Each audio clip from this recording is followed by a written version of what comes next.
Hello to all my story lovers. Welcome back in Storytime channel. Today's our story name is The Story of Two Doctors, written by Sudha Murty. Let's go to the story. My sister is a doctor in government hospital. She works very long hours. Often she has to do night duty, which can be very exhausting. Our government hospitals may not have too many facilities, but at least the poor can get treatment here almost for free. Once, during one of her night duties, she had to perform many operations and came home very late. Just as she reached home, there was a call from the hospital for her to come and perform another emergency operation. She was about to leave immediately. Seeing her tired face, I made a comment. I agree, patients are very important to doctors, but for the last 24 hours you were in the hospital. You are also a human being. You too require rest. You can tell somebody else to do this operation. Why don't you rest now? She smiled at me and said, "It is not me alone. There are many doctors along with me who are working equally hard. They also require rest. I am the senior most doctor, so I must lead the team. In the larger interest of the people, you must sacrifice your personal pain. Don't you remember the story of anesthesia?" Saying this, she went away. I then remembered the story she had mentioned. My sister had narrated it to me some years ago. To what extent this story is true, I don't know, but it is a remarkable one. Many years ago in England, there was a father and son pair who were doctors. The father was very famous and innovative, and the son was young and enthusiastic. In those days, there was no concept of anesthesia, and whenever a patient was to be operated on, chloroform was given. The senior doctor did many experiments in this field and developed a medicine which, when injected in the area where the operation was to be done, made only that part numb. There was no need to make the patient unconscious. Today we call this local anesthesia.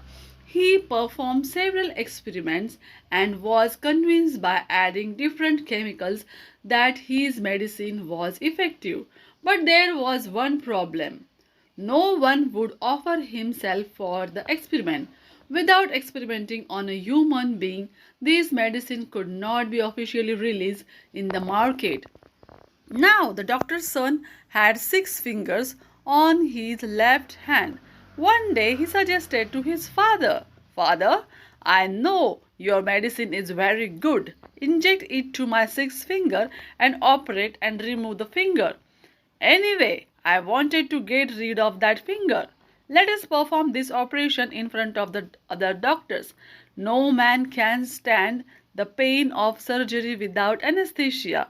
When they look at me, my face, they will come to know that your medicine has made the area numb and I am not experiencing any pain." The suggestion was very good. The father conveyed a message to the members of Academy of Medical Science, who were the final authority for allowing this medicine to be used in public. The day of the operation came, and several scientists, doctors, and other public figures assembled to watch the effect of this miracle injection. The father exhibited his son's sixth finger and injected the medicine. He said, "Now I will start the operation. You can observe the patient's face." There was a smile on a young man's face. The operation was performed and was a success. Throughout, the smile remained on the son's face. Everybody was amazed by what they saw and congratulated the senior doctor for his work. After they left, the young doctor was dressing his wound. His father had tears in his eyes. He embraced his son and started sobbing uncontrollably.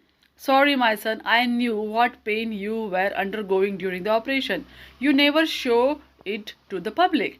The injection had to be prepared by adding 4 chemicals, but in his hurry, the tension before the operation, the father forgot to add the fourth. Because of that injection was not at all effective. There was uncontrollable pain during the operation. However, the son realized there was something his father had forgotten. If he showed his pain, his father's experiment would fail. He knew how hard his father had worked to develop this medicine. He himself was aware that it was effective. It was unfortunate that something was not making it work now. In the middle of the operation, the father too realized the fourth chemical was missing and the medicine was not working. But he was unable to tell this in public. He knew what agony his son was undergoing in spite of the smile on his face. That was why, when everyone left, he broke down crying. The son consoled his father. Father, don't worry. For the welfare of others, I control my own pain. I don't know how true this story is, but in my sister's and her colleagues' dedication to their work, I thought I saw the glimpse of the sacrifices people in the medical profession make. Now, this is the end of the story. Do you like it? Then comment it. Subscribe my channel. Bye bye.